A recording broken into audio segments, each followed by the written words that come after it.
ક્ષેત્ર ઉદાયન રાજાનો વિકાસ. ઉદાયન રાજા પાત્ર કેવું અદભુત છે.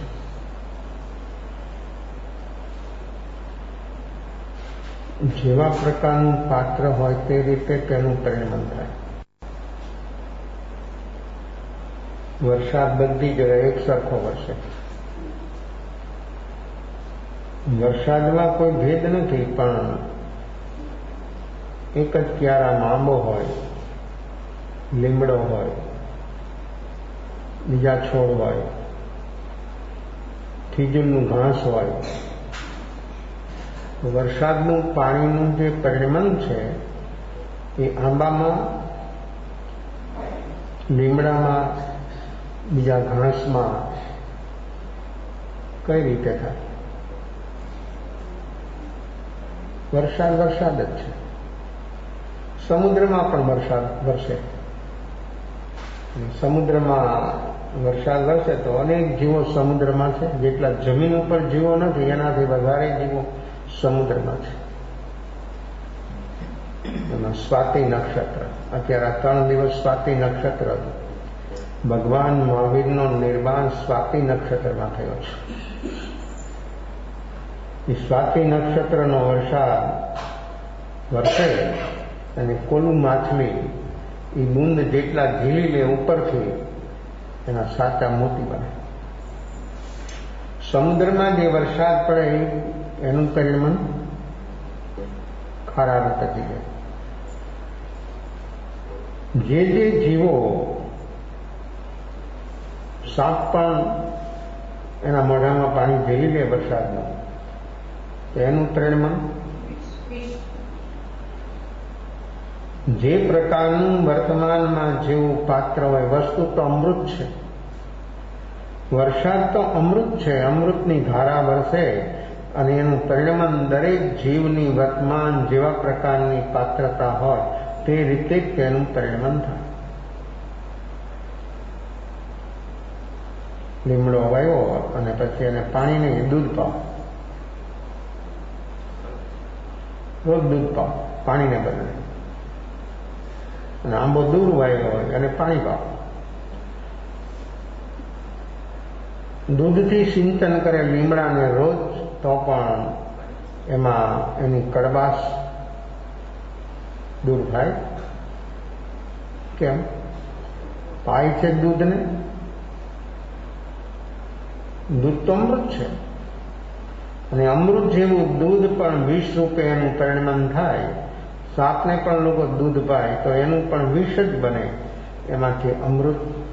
માણસ પાત્ર છે વિષ જેવું અને એમાં અપેક્ષા રાખે એની અંદરમાં અમૃત જેવી, તો એ કોઈ દી 3 કાળમાં શક્ય છે જ નહીં, સંભવ જ નહીં. એમાં જે નાખશે એ બધું વિષ જ થવાનું.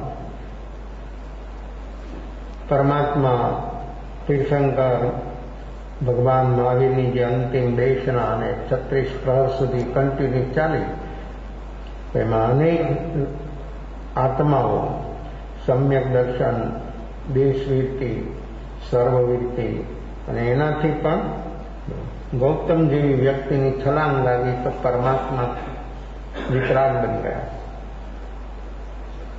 પરમાત્માની વાણી વાણી જ છે, પણ એ વાણી ઝીલાય છે. જે ઝીલનાર પાત્ર છે એ પાત્રની વર્તમાનમાં યોગ્યતા કેવા પ્રકારની તે રીતે તેનું પરિણમન થાય. તો આ શાસ્ત્રો જે છે બધા એ બધું દ્રવ્યસૂત છે. એનું પરિણમન દરેક વ્યક્તિનું વર્તમાનમાં, કારણ કે પ્રત્યક્ષ પરમાત્મા તો અત્યારે છે ને, એની બતાવેલી જે વાત છે, જે આગળમાં શાસ્ત્રો સિદ્ધાંત, એની અંદરમાં જે ચીજ છે એ વાંચનાર જે વ્યક્તિ અને સાંભળનાર એની વર્તમાનમાં પાત્રતા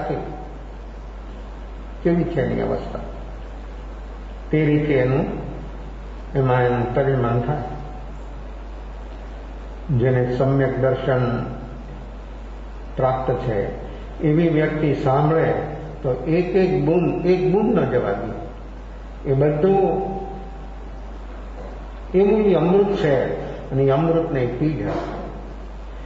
અને જેને સ્વરૂપની રુચિ નથી, લક્ષ્ય નથી, એવા જીવો ગમે એટલું સાંભળે, ગમે તે સાંભળે, ગમે ત્યાં સુધી સાંભળે, જીવનભર સાંભળે, પણ એમાં અંશ માત્ર એનું પરિણમન, એ પરિણમન થાય તો પ્રકૃતિ બદલે. વાંચવાથી, સાંભળવાથી, બોલવાથી, માનવાથી કે હું સમજુ છું, મને ખબર છે, એનાથી આ કામ ન થાય. એનું પરિણમન થાય તો પ્રકૃતિ બધી વિષ છે. આપ લોકોને તો અશુભ જ વિષ લાગે છે. જ્ઞાની કહે છે શુભ પણ વિષ છે. તો હવે જીવ ક્યાં અટકી જાય છે, ક્યાં રોકાઈ જાય છે? અશુભમાંથી તો બહાર નીકળવાનો પ્રયાસ દરેક જીવ કરે અને શુભમાં આવે. શુભમાં આવીને 99% કોણ જીવો અશુભને શુભમાં આવે એટલે ધર્મમાં. અશુભમાંથી શુભમાં આવે તો એને શુભને ધર્મ માને, પુણ્યને ધર્મ માને, સાધનને ધર્મ માને, સંપ્રદાયને ધર્મ માને. આ બધી માન્યતાઓથી માણસ જ્યાં સુધી ઉપર ન ઉઠે ત્યાં સુધી સ્વરૂપ લક્ષ્ય ન બને, સ્વરૂપ લક્ષ્ય ન બને, રુચિ ન થાય. અને આવી સ્વરૂપની રુચિ ન બને ત્યાં સુધી એની અંદરમાંથી કષાયો, જે ભીતરમાં ચાલી રહેલા કષાય, એનો ઉપશમ, ક્ષયોપશમ કે ક્ષય કદી બની શકે નહીં. અને ન બને ત્યાં સુધી બધું જે છે એનું અંદરમાં જે છે ને એ નાખે છે બીજું અંદરમાં જેવું હોય, જેવું છે અંદરમાં, એવું અંદરમાં બીજું નાખે. એ શું કેવું થાય? એ કેવું બની જાય? વિષ પડ્યું હોય બરણીમાં અને એની અંદરમાં તમે અમૃત નાખો તો શું થાય? ના, એમ પણ નથી.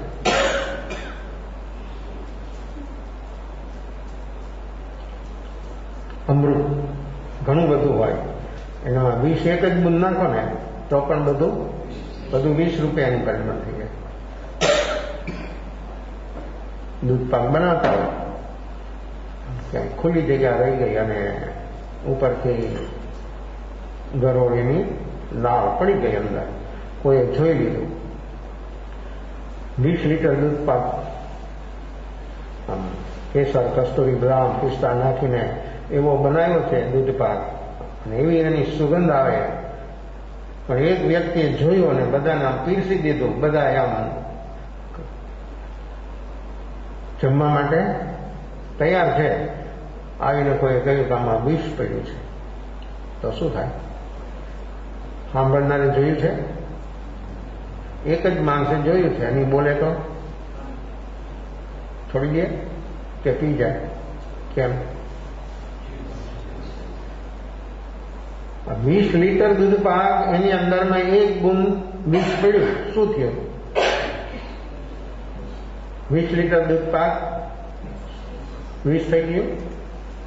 આપણી અંદરમાં કેટલું અમૃત છે ખબર છે આપ લોકોને? આ તો બધું બહારથી સમજવા માટે આપણા દિમાગમાં ઘૂસે કે આ બહારમાં આટલું બધું સરસ છે અને એક બૂંદ વિષ પડે તો આ બધું વિષ બની જાય અને માણસ એને ફેંકી દે, પશુને પણ ન પાય. આપણી અંદરમાં કેવું અમૃત છે,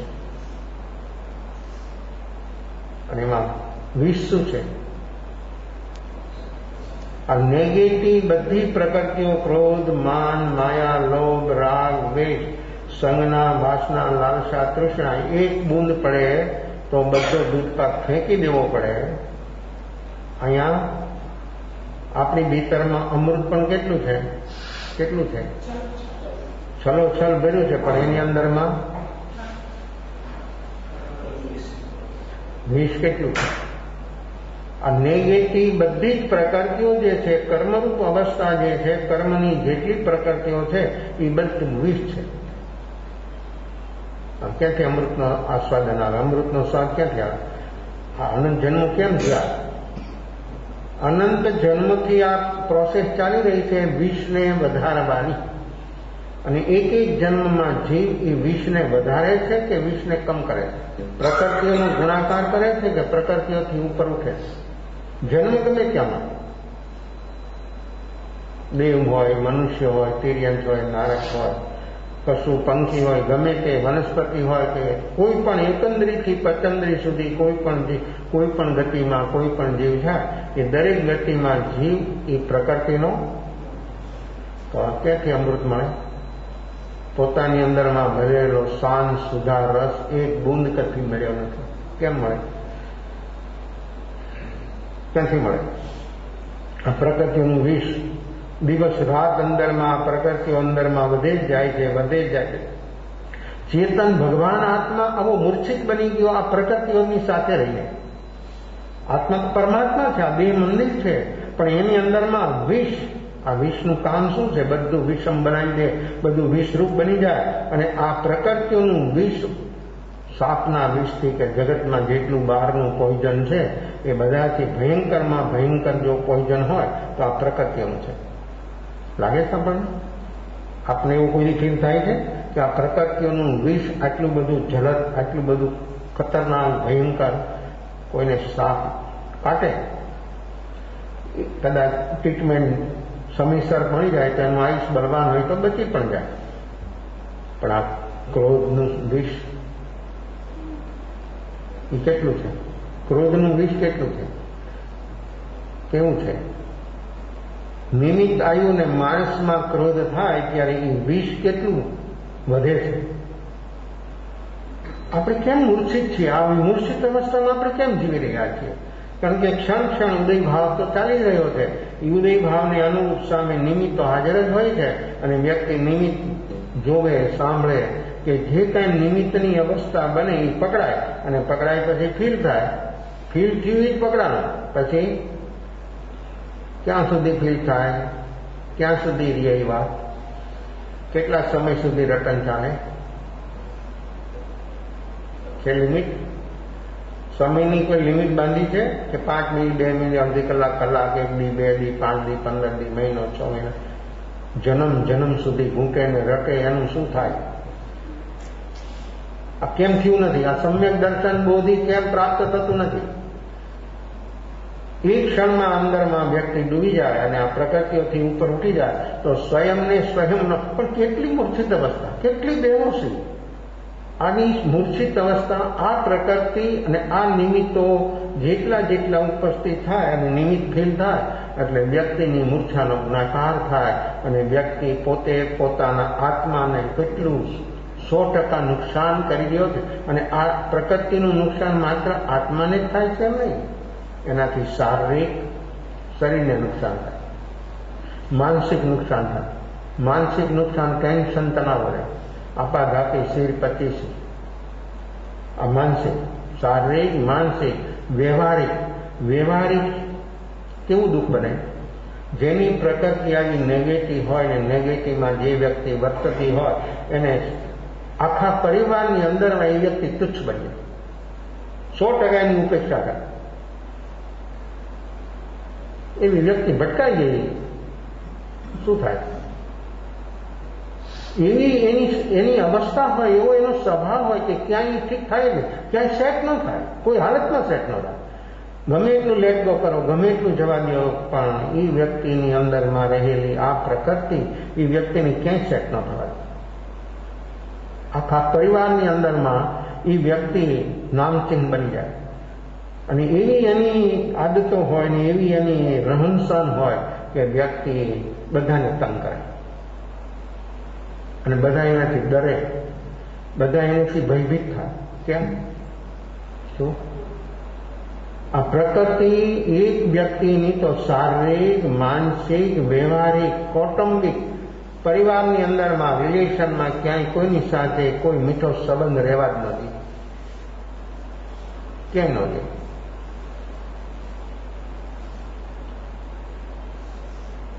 એક જીવ, આવી પ્રકૃતિ વાળો જીવ, એના અંદરમાં ક્ષણ ઉપર એ વ્યક્તિની અવસ્થા કેવી અને કેટલી વિષમ બને છે અને કેટલી પ્રકૃતિ એની ઝલક બને છે અને એ વ્યક્તિ એ પ્રકૃતિથી પોતે કેટલો દુઃખી છે એને ખબર નથી. અને એ વ્યક્તિ બીજાને કેટલો દુઃખી બનાવે છે. બીજાને દુઃખી બનવું કે ન બનવું એ બીજા ઉપર છે, પણ એ પોતે તો દુઃખી થાય. વ્યક્તિમાં જો જાગરણ સાક્ષી ભાવ હોય તો એની પ્રકૃતિ ગમે તેવી હોય પણ એને જો ફીલ ન થાય, ફીલ ક્યારે ન થાય? આ સાંભળવાથી, વાંચવાથી, બોલવાથી, સમજવાથી આપ લોકોના જીવન વ્યવહારમાં પણ જાગૃત સાચી ભાવના શબ્દો આવી ગયા છે, પણ જીવનમાં પ્રેક્ટિકલ નથી. અને જ્યાં સુધી આ શબ્દ પ્રેક્ટિકલ જીવનમાં ન બને ત્યાં સુધી વ્યક્તિને પોતાની ખબર થાય એવી કોઈ સંભાવના નથી. હું કોણ છું, મારું સ્વરૂપ શું છે, એની જેને ખબર કરવી હોય એના જાગરણ સાક્ષી ભાવ, એ જાગરણ સાક્ષી ભાવ સતત જેનું ચાલે એ વ્યક્તિ ગમે એવી પ્રકૃતિની હોય, ગમે એવી એની અવસ્થાને ગમે એવા નિમિત્તો ખડા કરે, ન હોય અહીંયાથી ઊભું કરે તો પણ સામી વ્યક્તિને અંશ માત્ર જો ફીલ ન થાય તો એ વ્યક્તિ પોતે દુઃખી થાય, પોતે દુઃખી થવા માટે. અને ઘરની બધી વ્યક્તિ આની બની જાય જાગૃત સાક્ષી ભાવવાની, તો ઓલી વ્યક્તિને ત્યાં રહેવું કઠિન થઈ જાય. બને કારણ કે એને સહયોગ દેનારા હોય, એને પ્રોત્સાહન આપનારા હોય. આ તો જીવોની પાત્રતા છે ને ભાઈ, આ જીવોની કેવી જેમ આ બહારના જગતમાં જેમ બહારની વસ્તુઓ જેમ આપણે જોઈએ છે ને એની અંદરમાં અનેક પ્રકારની વિવિધતાઓ આપણને જોવા મળે છે, એમ મનુષ્ય છે મોડલથી, પણ બધા મનુષ્ય એક સરખા હોય જ ન શકે. ઘરમાં 5 મેમ્બર હોય કે 10 મેમ્બર હોય, બધાની પ્રકૃતિઓ હંમેશને માટે વિષમ જ હોય. દરેક વ્યક્તિની અવસ્થા જોવાનું, સાંભળવાનું, થિંકિંગ કરવાનું બધાનું અલગ અલગ જ હોય. ઘટના એક હોય પણ દરેક વ્યક્તિ એના વિશે પોતાનો અભિપ્રાય અલગ અલગ જ આપે, કારણ કે પોતાની વર્તમાન અવસ્થા પ્રકૃતિને આધીન છે. ત્યાં સુધી એ વસ્તુ સ્વભાવ શું છે એનો એને બોધ ન થાય, અને બોધ ન થાય ત્યાં સુધી અભિપ્રાય અલગ હોય. અનંત જ્ઞાનીનો એક જ અભિપ્રાય હોય અને એક અજ્ઞાનીના અનંત અભિપ્રાય હોય. અજ્ઞાનીના અભિપ્રાયો બદલતા જાય, ક્ષણે ક્ષણે બદલતા જાય. જ્ઞાનીનો અભિપ્રાય 3 કાળમાં બદલે. કેમ? એ મનુષ્ય છે જ્ઞાની, અને જો અધિકાર તો આપણને જ મેળવતા છે મુક્તિનો, બીજા કોઈને અધિકાર નથી. આટલી વિષમતા, આટલી બધી પ્રકૃતિઓ નેગેટિવ વિષમતા ઊભી કરી રહી છે, છતાં અધિકાર તો કર્મભૂમિના મનુષ્યને જ મુક્તિનો અધિકાર છે. બીજા કોઈ જીવોને મુક્તિનો અધિકાર છે ને. તો આ જે જ્ઞાની છે એ જ્ઞાનીનો અભિપ્રાય હંમેશા 3 કાળના જ્ઞાનીનો એક જ અભિપ્રાય. 3 કાળમાં વર્તમાનમાં તો જે હોય એના તો હોય જ એક અભિપ્રાય, પણ 3 કાળમાં, ભૂતકાળમાં જે જ્ઞાની થઈ ગયા, વર્તમાનમાં જે હોય અને ભાવિમાં જે જ્ઞાની થાય, એ બધાનો અભિપ્રાય એક જ હોય. કેમ? અનુભવો.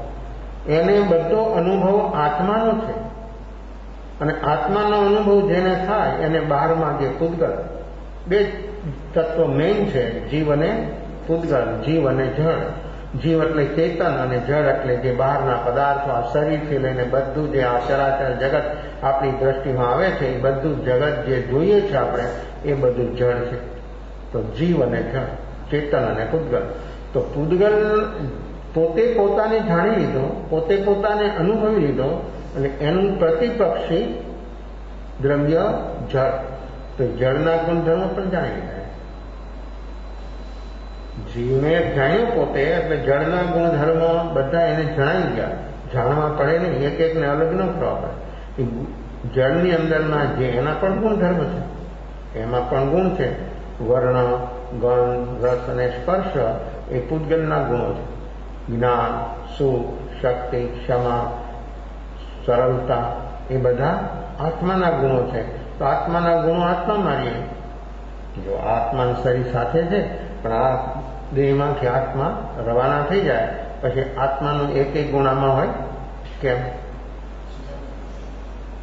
આમાં જળ છે, આ પૂતગલ, તો પૂતગલના ગુણ હોય. પૂતગલના ગુણ હોય પણ ચેતનના ગુણ ન હોય. ચેતનના ગુણ તો ચેતનની સાથે જ હોય. પૂતગલના ગુણ પૂતગલમાં હોય, સાથે રહીએ પણ એકબીજાના ગુણ એકબીજામાં કદી ઇન્ટર ન થાય. કોઈ બી અંદરમાં એકબીજાને કોઈ કાંઈ કરે, પણ એવો અનુભવ જેને કરવો હોય એને વર્તમાનમાં આ જાગરણ સાક્ષી ભાવ, જો આવું જાગરણ સાક્ષી ભાવ વ્યક્તિનું બરાબર બની જાય તો વ્યક્તિ જરૂર પોતે પોતાનો અનુભવ કરી શકે. તો જ્ઞાનીને એક આત્માનો અનુભવ થઈ ગયો એટલે જગતના અનંત આત્માનો અનુભવ થઈ જાય. અને જેટલા પૂતગલ છે વિશ્વમાં એ બધાનો એને અનુભવ થઈ જાય. એટલે એનો અભિપ્રાય કોઈ દિવસ, કારણ કે પૂતગલ ગમે ત્યાં હોય એક જ છે, એમાં ગુણધર્મ એ જ રહેવાના. પછી દેવલોકમાં હોય, નરકમાં હોય કે મનુષ્યમાં હોય કે ગમે ત્યાં હોય, 3 લોકમાં પૂતગલ છે. પૂતગલના ગુણધર્મ એમ જ હોય, બીજા હોય ત્યારે અજ્ઞાની હોય અને જેને જીવન જીવવું કેમ એની કળા પણ શીખી ન હોય વ્યક્તિ, એની તો ક્ષણે ક્ષણે અવસ્થા, માન્યતાઓ, વિચારો બદલા કરે. જમવા બેઠી વ્યક્તિ એક વસ્તુ એક વાર એટલી બધી સરસ લાગે ને એ જ વસ્તુ બીજી વાર એની સામે આવે છે એને ન ભાવે. કેમ? એ જ વસ્તુ છે.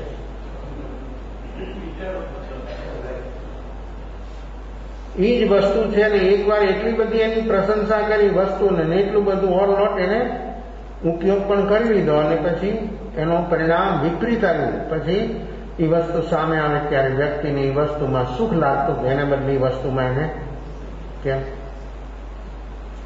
તો જ્ઞાનીને એમ ન થાય. કેમ? એને એમ ન થાય. અજ્ઞાની બધામાં સુખ જોવે છે, બધામાં સુખ જોવે છે, બધામાં એને સુખ દેખાય છે, બધામાં બધે સામે ચીજ બે જ છે, વસ્તુ ને વ્યક્તિ. ત્રીજી ચીજ તો જગતમાં ગમે આ જાવ ને છે જ નહીં. પૂતગલ અને આત્મા એ સિવાય કાંઈ બીજા જે તત્વો છે એ કોઈ આપણને વચમાં કોઈ દુઃખ કરતા પણ નથી, સુખ કરતા નથી. આપણે એનો ઉપયોગ કરવો હોય તો સહયોગ આપવા તૈયાર છે. બસ આપણને સુખ કરતા પણ નથી, દુઃખ કરતા પણ નથી. એ જ્યાં છે ત્યાં તેના સ્વભાવમાં ઠીક છે, પણ આપણે ઉપયોગ કરવો હોય તો તૈયાર છે, વેરેડી ગમે ત્યારે. દીકરો હોય ને એમાં એને સરસ મજાનો રાખ્યો હોય ને એટલું બધું ઓલું કર્યું હોય અને કંઈ એવો સમય હોય ને એને કે આજ્ઞા કરે એના પિતા કે ભાઈ આ કામ કરતો, બોલો કે હું થાકી ગયો છું, નહીં કરું કામ, હું નહીં જાઉં ને. ત્યારે ધર્માસ્તિકાય એને ચાલવું હોય ગમે ત્યારે, રાતના 12 વાગે 1 વાગે ગમે ત્યારે ગમે આ ચાલવું હોય તો એ કે એ ના પડે. કે કેવું છે આ ધર્માસ્તિકાય જે જીવ અને પૂતગલને ગતિ કરવી હોય તો એમાં હંમેશને માટે તૈયાર, ખુદી મનાઈ ન કરે, રિસાઈ ન જાય. એ એટલા બધા આજ્ઞાપિત છે બીજા 4 દ્રવ્યો કે જેની કોઈ સીમા નથી. અધર્માસ્તિકાય સ્થિર રહેવું હોય, એને સ્થિર રહેવું હોય તો, પણ સ્થિર જેને એટલી જીવોની 3 યોગમાં ચંચળતાઓ દેખાય, મન ભાવે, બુદ્ધ ભાવીમાં વાણી શું બોલે છે વ્યક્તિ એની એને ખબર જ ન હોય. કારણ કે બેહોશી જ્યાં સુધી જીવમાં વધતી ચાલે ત્યાં સુધી વ્યક્તિ જે બોલે એની એને ખબર ન હોય. એટલે વાણીની પણ નિર્ભરતા અને શરીરની પણ નિર્ભરતા, આ 3 યોગની એટલી બધી વિહવળતા, ચંચળતા દેખાય છે. એ બધી પ્રકૃતિથી છે. આ નેગેટિવ પ્રકૃતિ સતત વ્યક્તિને ચાર્જિંગ કરે છે, એટલે આ 3 યોગ ચંચળ બને છે. ત્યારે જ્ઞાનીને આ 3 યોગ સ્થિર કરવા ન પડે. સ્થિર હોય કેમ? જે પ્રકૃતિઓ છે એ પ્રકૃતિઓ જ એની ઉપશમ થઈ રહી છે. પ્રતિક્ષણ ઉપશમ, ક્ષયોપશમ કે ક્ષય થઈ રહ્યો છે. જ્યાં પ્રકૃતિનો જ ઉપશમ ક્ષયોપશમ થાય ત્યાં યોગ સ્થિર થઈ જાય, સ્વરૂપનું લક્ષ્ય બને અને કશાય જે મંદ થાય એની અંદરમાં જીવ પાત્ર બને. અને સ્વરૂપના લક્ષ્ય વગર, રુચિ વગર પણ જીવને કશાય તો મંદ બને છે, પણ એ પાત્ર ન બને. જોયેલા કેટલો ફેર સમજાણું? હું તો બોલી ગયો. સ્વરૂપની રુચિ અને રસ હોય, એનું લક્ષ્ય હોય, આત્મતત્વને અનુભવ કરવાનું જેનું લક્ષ્ય સતત વર્તતું હોય, અને જે કશાયો મંદ થાય તો એની ભૂમિકા, એનું પાત્ર તૈયાર થઈ જાય. અને લક્ષ્ય વગર પણ જીવોને કશાય તો મન થાય જ છે. અને કશાયો લક્ષ્ય વગર, રુચિ વગર પણ જે મંદ થાય છે એનાથી જીવને પુણ્ય થાય છે. કે આ જીવને પણ જેનું લક્ષ્ય છે, રુચિ છે અને કશાયો જે મંદ થાય છે એ જીવ પાત્ર બનતો જાય અને એ પાત્ર એવું બને, એટલું અદભુત પાત્ર બને કે પરમાત્માના હૃદય સુધી પહોંચી જાય. કશાયો સ્વરૂપ લક્ષ્યથી જેના મંદ બને તે આત્મા પરમાત્મા સુધી પહોંચી જાય. એનાથી પણ આગળ ઈ આત્માના જો કશાયોનો ઉપશમ ક્ષયોક્ષમ ને ક્ષય થઈ જાય તો પરમાત્મા એના હૃદયમાં આવી જાય. લાવવા ન પડે, બોલાવવા ન પડે, એને વિનંતી ન કરવી પડે. પરમાત્માને વિનંતી કરવાની જરૂર જ નથી. કારણ પરમાત્માએ જોઈ લીધું કે આ પાત્ર છે, અહીંયા મારે રહેવા જેવું છે, આ ક્ષેત્ર મને રહેવા જેવું છે. કારણ કે અહીંયા કશાયોનો હર હાલતમાં હર ક્ષણે ઉપશમ ક્ષયોપશમ ને ક્ષય થાય છે. માટે આ ક્ષેત્ર મારા માટે યોગ્ય છે. અને જેની પાત્રતા ન હોય આ પરમાત્મા જોઈને મોઢું ફેરવી જાય અને એનાથી આગળ આવે. અને આ તો હજી ભક્તને ભગવાનની અવસ્થા બની, એનાથી આગળ શું સ્ટેપ છે, શું થાય? તો સાધક તૈયાર થયો, રુચિ બની, ઉપશમ ક્ષયોક્ષમ થયો તો પરમાત્માના હૃદય સુધી પહોંચી ગયો. અને અંદરમાં જીવ એટલો તૈયાર બન્યો, નિર્વિકલ્પ બની ગયો તો પરમાત્મા એની અંદરમાં આવી ગયા. હવે એનાથી આગળ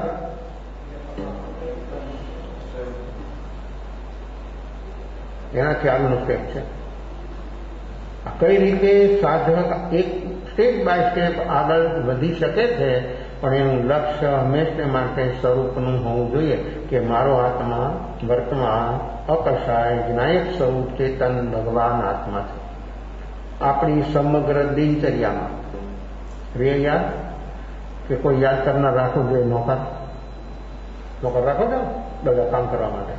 આવું એકાદ નોકર પકડી ગયો ને ક્યાંથી કે હર હાલતમાં તમને ટીમ નારાજ કરે, મળે કોઈ નોકર જ મૂર્છિત હોય એ તમને કરે, કામ કરે, આપે.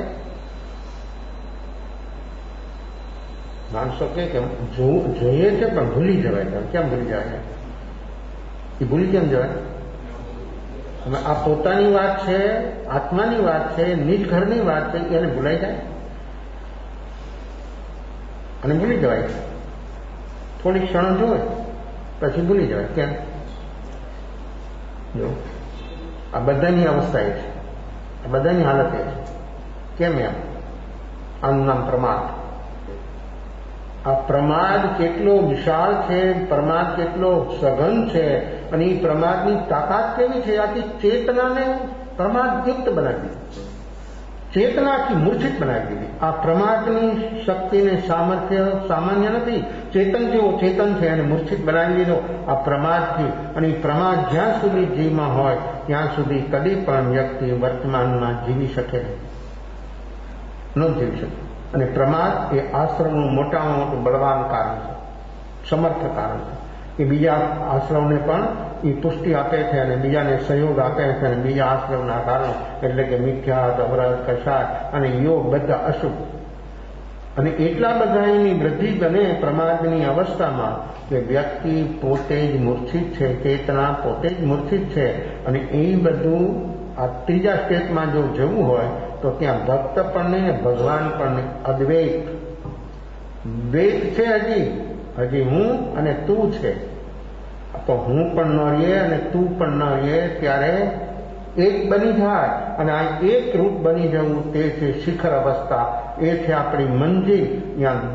જ્યાં સુધી દ્વંદ છે ત્યાં સુધી વ્યક્તિ એકરૂપ ન બની શકે. કારણ કે દ્વંદ છે એ જ અલગપણું બતાવે છે. આપણી અંદરમાં દ્વંદ ચાલે છે સતત, રાગદ્વેષ ચાલે જ છે. તમે બોલો તો ભલે, ન બોલો તો ભલે, તમે જોવો તો ભલે, ન જોવો તો ભલે, તમારી પ્રવૃત્તિ હોય કે નિવૃત્તિ હોય, પણ આપણી ભીતરમાં સતત 24 કલાક દ્વંદ ચાલે છે, નીંદરમાં પણ. એ બધું જે ચાલી રહ્યું છે આ પ્રમાદ એટલો બધો ગહન અને એટલું બધું એનું ઊંડાણ છે કે એટલી બધી પ્રમાદની સૂક્ષ્મતા છે. સ્થૂળતા પણ છે અને સૂક્ષ્મતા પણ છે. સૂક્ષ્મતા એટલી બધી છે કે અબુદ્ધિપૂર્વકના વિચાર પણ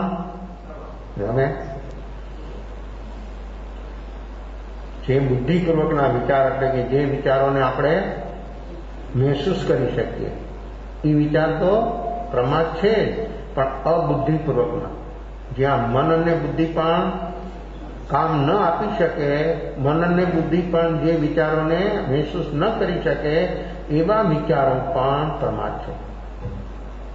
અને એ પ્રમાદ જ્યાં સુધી હોય ત્યાં સુધી પૂર્ણ ન બને. એટલે જો દ્વંદ છે, આ દ્વંદ છે, અને એ દ્વંદવાળી અવસ્થા જ્યાં સુધી રહે ત્યાં સુધી જીવ પૂર્ણ ન બની શકે. એ પૂર્ણ બનવાની પ્રેક્ટિસ છે શ્રેણી. એ શ્રેણી આરૂપ થઈ જ ન શકે. શ્રેણી આરૂપ તો ક્યારે થઈ શકે કે સમસ્ત બધા જ દ્વંદ બેસી જાય, બધા જ દ્વંદ ખતમ થઈ જાય. બુદ્ધિપૂર્વકના 7મા ગુણસ્થાને, અબુદ્ધિપૂર્વકના 8મા ગુણસ્થાને એ દ્વંદ બંધ થઈ જાય. અને જો બંધ કેમ થયા? દ્વંદ મન પણ છે, વાણી પણ છે, ત્રણેય યોગ છે, છતાં દ્વંદ કેમ બંધ થઈ ગયા? જો આ કારણ, આપણે કારણને કોઈ દી જોતા જ નથી. આપણે કાર્યને જ મથિયા છે અને કાર્યને જ બંધ કરવાનો પ્રયાસ કરીએ છીએ. કાર્ય બંધ થાય કે ન થાય, માણસની અંદરમાં પ્રમાદ સતત ચાલી રહ્યો છે. અને આ પ્રમાદ જે છે એ જ મેઇન જીવને દુઃખરૂપ છે. આશ્રમનું કારણ, બંધનું કારણ, આ સંસારની અંદરમાં ચતુર્ગતિરૂપ સંસારમાં અપડાઉન કરવાનું મેઇન કારણ જીવને આ પ્રમાદ. તો આ પ્રમાદ જ્યાં સુધી હોય ત્યાં સુધી જીવ શ્રેણી આરૂઢ બની શકતો નથી. દ્વંદ છે, આગળ ન ચાલે. યાત્રા કરવી હોય તો પોતાથી જ થવાની. પોતાથી, પોતામાં, પોતા વડે, પોતાથી જ કલ્યાણ અને મંદિર સુધી પહોંચી જવાનું. પણ આ યાત્રાની અંદરમાં બાહ્ય યાત્રા, આ તો ભીતરની યાત્રા છે, અંતરયાત્રા. અંતરયાત્રા ત્યારે જ થાય કે જ્યારે વ્યક્તિ પ્રમાદથી ઉપર ઉઠે ત્યારે. બાહ્ય યાત્રામાં તો પ્રમાદ પણ હોય, ઉપસંક્ષયોપસમ રૂપ અવસ્થા પણ હોય, પણ જ્યારે પૂર્ણ બનવું હોય ત્યારે વ્યક્તિની અંતરયાત્રા. અને એ અંતરયાત્રા ત્યારે શરૂ થાય કે જીવ પ્રમાદથી ટોટલ ઉપર ઉઠી જાય ત્યારે એની અંતરયાત્રા શરૂ થાય. તો આ ઉદયન રાજા અંતરયાત્રા કરવા માટે તૈયાર છે. ભગવાન મહાવીરની પ્રતીક્ષા કરે છે કે ભગવાન મહાવીર પધારે. આનું પાત્ર, આનું ઉપાદાન કેવું તૈયાર છે. અને એ ઉપાદાન આવું તૈયાર હોય અને એક વખત માણસને સામે એક સામાન્ય નિમિત્ત, જેને નિમિત્ત લોકો માને પણ નહીં એવું સામાન્ય નિમિત્ત આવે, માણસની છલાંગ લાગી જાય, ત્યારે લાગે કે એની અંદરમાં એવી તીવ્રતા હોય અને એવું એના અંદરમાં જાગૃત સાક્ષીભાવ હોય કે એક શબ્દ આવેની સાથે જ વ્યક્તિ ભીતરમાંથી સમગ્રપણે બદલી જાય. બદલવું ન પડે, બદલી જાય પ્રકૃતિઓ. યોગ તો એમ જ રહીએ, યોગમાં કઈ ફેરફાર ન થાય. યોગ તો જેમ છે તેમ રહીએ. પણ જ્યારે અંદરમાંથી જાગરણ પ્રગટી જાય ત્યારે વ્યક્તિની પ્રકૃતિઓ ઉપસમ સૌક્ષમને ક્ષય થાય ત્યારે અંદરમાં રહેલું પરમ અમૃત જે છે એ બધું બહાર આવે. આ વિષમતા, આ વિષ બધી પ્રકૃતિઓનું છે એ દૂર થાય. તો આવો શાંત સુધારસ આપણને અનુભવમાં આવ્યા વગર રહી ન શકે. એ અનુભવ કરવો હોય, એ આસ્વાદન કરવું હોય તો વ્યક્તિએ પ્રકૃતિઓથી ઉપર ગમે ત્યારે આપને ક્યારે અનુકૂળતા રહેશે? બહેનો કે અનુકૂળતા નથી. દિવાળી ચાલે છે ને કામ, હવે દિવાળી વહી ગઈ, હવે બીજું વર્ષ આવશે. દિવાળી વહી ગઈ, હવે બીજી દિવાળીની પ્રતીક્ષા કરવાની. કોઈને પૂછે કે તમે ધર્મ ધ્યાન શું કરો છો? તો હમણે બધું બરાબર નથી ચાલતું, કચડ પચડ ચાલે. બહુ ગેસ્ટ આવી ગયા છે બહારથી.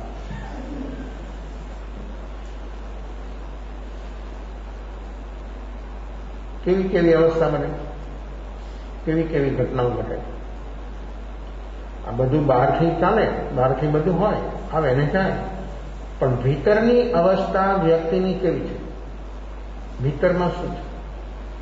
જો ભીતરમાં વ્યક્તિ બરાબર હોય તો બહારમાં કોઈ બહુ વાંધો, પણ ભીતરમાં તો બરાબર ક્યારેય વ્યક્તિ રહી શકે કે જ્યારે વ્યક્તિમાં સતત જાગરણ સાક્ષી ભાવજો હોય તો જ એનું કાર્ય શક્ય સંભવિત બને. તો એ પોતે પોતાને કોઈ પણ પ્રવૃત્તિમાં, કોઈ પણ સંયોગોમાં પોતે પોતાને ભૂલે નહીં અને જોવાનું જારી રાખે. જોવાનું ભૂલી ગયો એટલે ક્યાં વિયો ગયો અને શું અંદરમાં થવા મળી ગયું એને ખબર ન રહે. પણ જોવાનું જ્યાં સુધી ચાલુ હશે ત્યાં સુધી બરાબર એનું કાર્ય થવાનું અને કોઈ એને તકલીફ નહીં થવાની. જોવાનું યુગ એટલે ક્યાં કેવા રાગદ્વેષના ભાવો અને કેવી અંદરમાં દ્વંદ એવા દ્વંદ ભાવોની અંદરમાં વ્યક્તિ કેટલો બધો પરેશાન થાય છે એ પણ એને ખબર થતી નથી. આવી અનેકવિધ અવસ્થાઓ. આ ઉદાયન રાજાનું પાત્ર એટલું અદભુત અને અપૂર્વ છે. તો પાત્ર પણ જગન્ય મધ્યમ અને મંદ વિષયને ચાલે છે ને આપણું કામ. મંદ વિષયને સરળતા, સહાજ્ઞા, સુવિચાર, કરુણા, કોમલતા આદિ ગુણ પ્રથમ ભૂમિકા.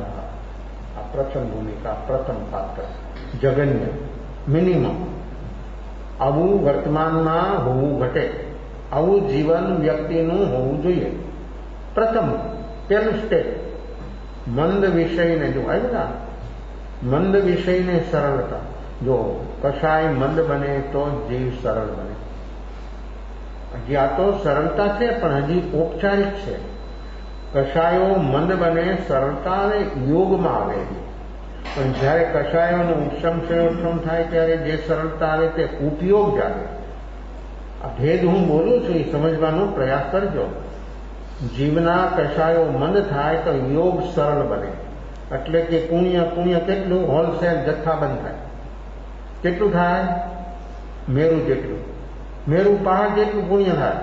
વ્યક્તિની અંદરમાં મંદ વિષયને સરળતા, સહ આજ્ઞા, સુવિચાર, કરુણા, કોમલતાની ગુણ પ્રથમ ભૂમિકા થાય. આ પ્રથમ ભૂમિકા જગન્ય પાત્ર જીવનું આવું હોવું ઘટે. મનુષ્ય માત્ર જો આવું જગન્ય પાત્ર બની જાય તો કેવું કામ થાય? તો કેવું થાય? સંસારમાં સ્વર્ગ ઉતરે. આ સંસારમાં વિષમતા દેખાય છે ને એ વિષમતા બધી દૂર થઈ જાય. અને આ વિષમતા માત્ર જે છે એ બધી નેગેટિવ પ્રકૃતિ. પણ જો જીવ આ પ્રથમ પાત્ર બને તો આ સંસારમાં સ્વર્ગ આવે. અહીંથી જાય ને સ્વર્ગનું આયુષ્ય, દેવલોકનું આયુષ્ય બંધ થયો હોય નહીં જાય એ ત્યારે અનુભવ થાય. પણ અહીંયા પ્રત્યક્ષ વર્તમાનમાં વ્યક્તિ જો આવો સરળ બને તો એને અહીંયા એ અનુભવ ત્યાં નહીં, અહીંયા અત્યારે થાય. તો મંદ વિષયને સરળતા. જે જીવના કશાયો મંદ બને તે સરળ બને અને જે સરળ બને તે જીવની સિદ્ધિ 100%. સરળતા જીવને સમ્યક દર્શન પામવા માટે પાત્ર બનાવી. પણ સરળતા આવે ક્યારે? કે વ્યક્તિમાં આ કશાયો મંદ બને. પણ એ સ્વરૂપ લક્ષ્યથી જો મંદ બને તો જીવની અંદરમાં ઉપયોગ જાગે. અને ઉપયોગ જાગે ત્યારે જીવની જે સરળતા છે નેચરલી છે, તે સહજ છે, થોપેલી નહીં. કદાચ યોગની સરળતા તો નિમિત્ત ઉપસ્થિત થાય ત્યારે ચાલી પણ જાય. પણ જ્યારે ભીતરના વ્યક્તિનો કશાયનો ઉપશમ થયો અને જે સરળતા અનુભવમાં આવી એ સરળતા ગમે એવું નિમિત્ત તો સરળતાનો ગુણાકાર થાય. એ સરળતા વધતી જાય. થોપેલી ચીજ તો ક્યાં ઊંધી રહેવાની? માનેલી, થોપેલી, સમજેલી, હું જાણું છું, આ બધી વાતો જે છે એની મુદત ક્યાં સુધીની? નિમિત્ત ક્યારેક એવું આવે અને ક્યારે વ્યક્તિનું બધું બ્રેન વોશ થઈ જાય એની એને ખબર ન થાય. જ્યારે સહજ સરળતા જીવની અંદરમાં સ્વરૂપ લક્ષ્ય કશાયનો ઉપશમ ક્ષયોપશમ જ્યારે થાય ત્યારે જે સરળતા પ્રગટે એ સ્વરૂપ સરળતા છે, એ સહજ સરળતા છે. એ જીવની સહજ સરળતા કેવી સરળતા? પાણીથી પણ વધારે સરળ અને તરલ બની જાય. પાણી તો હજી સ્થૂળ છે, આપણે જોઈ શકીએ છીએ, આપણે એને પકડી શકીએ છીએ, આપણે એનો ઉપયોગ કરી શકીએ છીએ.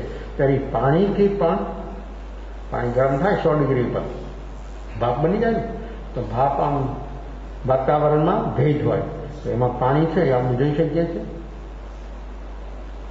વાતાવરણમાં ભેજ હોય અને ભેજ વધે, ખૂબ વધે ભેજ ત્યારે વરસાદ આવે. ભેજ જ્યારે સુકાઈ જાય તો વરસાદ ના આવે. તો એ વાતાવરણમાં જે ભેજ છે એ પાણી જ છે, એ પાણી આપણે જોઈ શકીએ છીએ. તો એ પાણી કેટલું સરળતાનું છે, એ કેટલું હળવું છે. આપ લોકો પીવો છો ને કેનનું પાણી, એ કેટલું પ્રોસેસ કરેલું. અને નળમાં આવતું પાણી એ કેવું? એ પાણી છે ને, એ પાણી છે. પણ ફિલ્ટર થયેલું પાણી હોય એ પાણી કેવું લાગે? અને ઓલું પાણી એનો ઉપયોગ કરવામાં વપરાશનો ઉપયોગ કરવામાં પણ માણસને થોડો ખચકાટ લાગે. મેલું પાણી હોય, ડોળું પાણી હોય તો, અને ચોખ્ખું પાણી હોય તો કેવું લાગે? એમ ઉપયોગ જ્યારે ચોખ્ખો બની જાય ત્યારે શું થાય? આ મેલ છે નો છે, જો પાણીમાં મેલ દેખાય, પાણી ડોળ દેખાય, ફટકડી લઈને ફેરવી દે, 2-5 મિનિટ રાખે તો શું થાય? પાણીની સાથે એકરૂપ થયેલી માટી, કચરો એ બધો છૂટો પડી જાય. અને જો આ પ્રયોગ, આ પ્રેક્ટિકલ, હાથમાં ફટકડી રાખો ને બોલા જ કરો તો કાંઈ, પણ બકેટ પાણીનું ભર્યું હોય ને અંદરમાં તમે 2-3 વાર ઘુમાવી દો તો એ પાણી 5-10 મિનિટની અંદરમાં જે કચરો છે, માટી છે, બધું આ ભેજ જ્ઞાન થઈ જાય.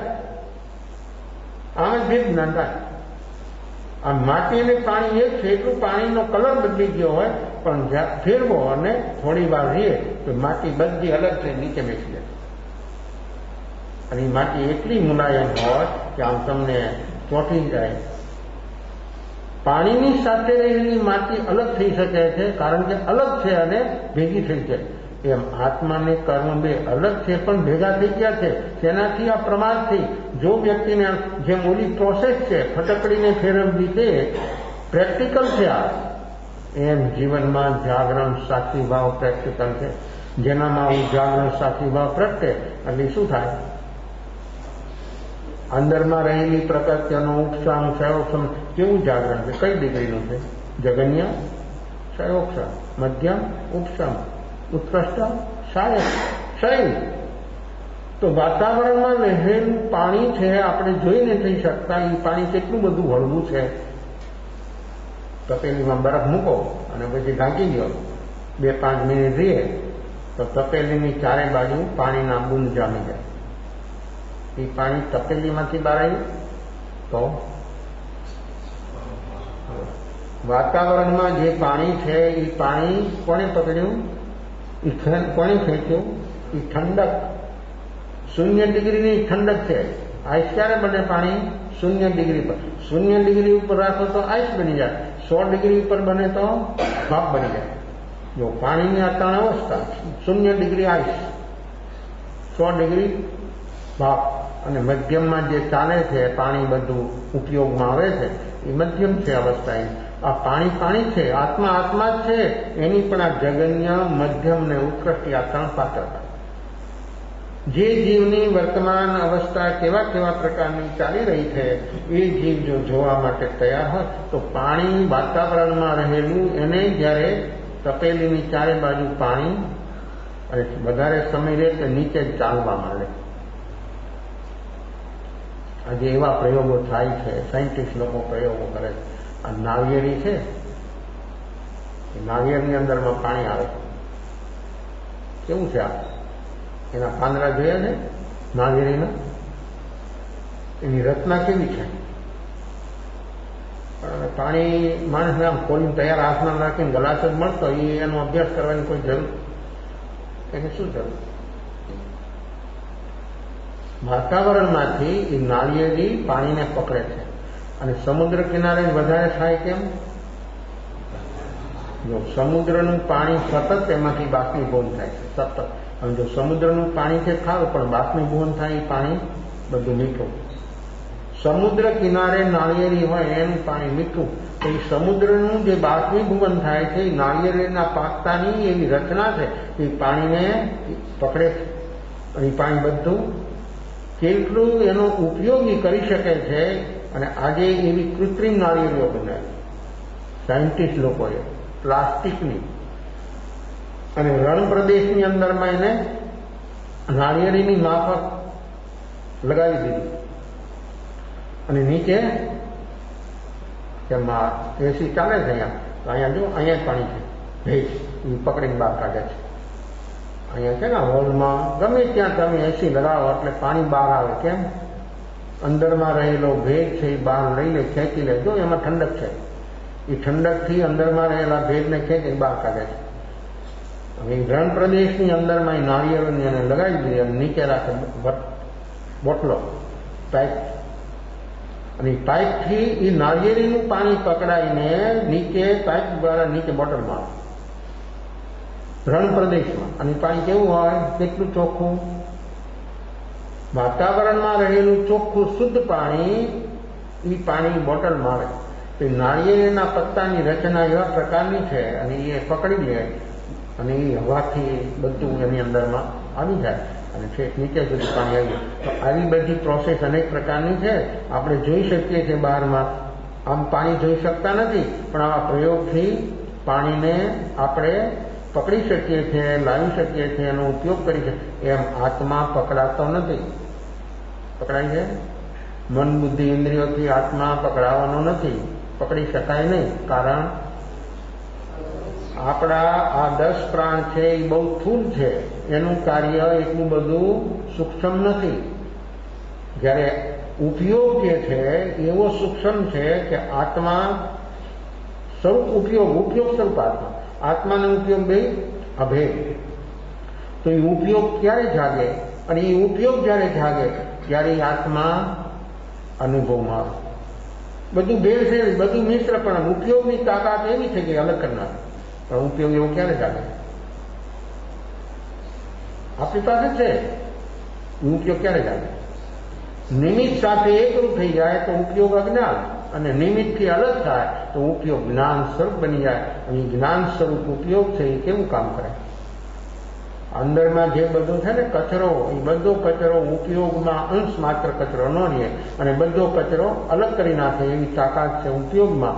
ઉપયોગનું સામર્થ્ય એટલું અદભુત ને અપૂર્વ છે કે વ્યક્તિ જો ઉપયોગ એનો જાગી જાય તો એનું કાર્ય થયા વગર રહી ન શકે. પણ ઉપયોગ જાગે કોનો? જેની પાસે જાગરણ સાક્ષી ભાવ હોય. તો જાગરણ સાક્ષી ભાવ ન હોય તો ઉપયોગ કોઈ બી અજ્ઞાનરૂપ ઉપયોગ ચાલે. અને આ બધું સંસારની અવસ્થાઓ બધી ચાલવાની ને ચાલી રહી છે. તો ઉપયોગને આપણે જગાડવા માટે આ પ્રમાદ આપણને રૂકાવટ છે, એમાંથી બહાર આવવા માટે આપણે તૈયાર થઈએ અને એવું આપણું અદ્ભુત પાત્ર બની જાય તો જરૂર સમ્યક દર્શન, બોધિ, અનુભૂતિ, સાક્ષાત્કાર સુધી પહોંચ્યા વગર રહી ન શકે. દુઃખના કારણો મીટી શકે છે.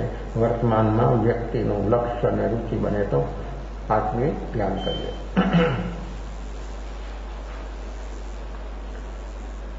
आँख बंद, मोढ़ बंद, कमर और गर्दन से परार बैठना, मन और शरीर स्वस्थ बना लेना, मन और शरीर में कोई तनाव टेंशन न रहे, शरीर और मन रिलैक्स कर देना, सहज चलता श्वासोच्छ्वास को साक्षी भाव से देखने का प्रयास, श्वास लेते समय नासिकानंद का ठंडा में से सोना, श्वास छोड़ते समय गर्म में से सोना, मन भूल भावी में चला जाए तो पूर्ण श्वास, दीर्घ श्वास, 1, 2, 3 श्वास लेते ही मन वापिस आ जाएगा.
नमो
Sami Sakha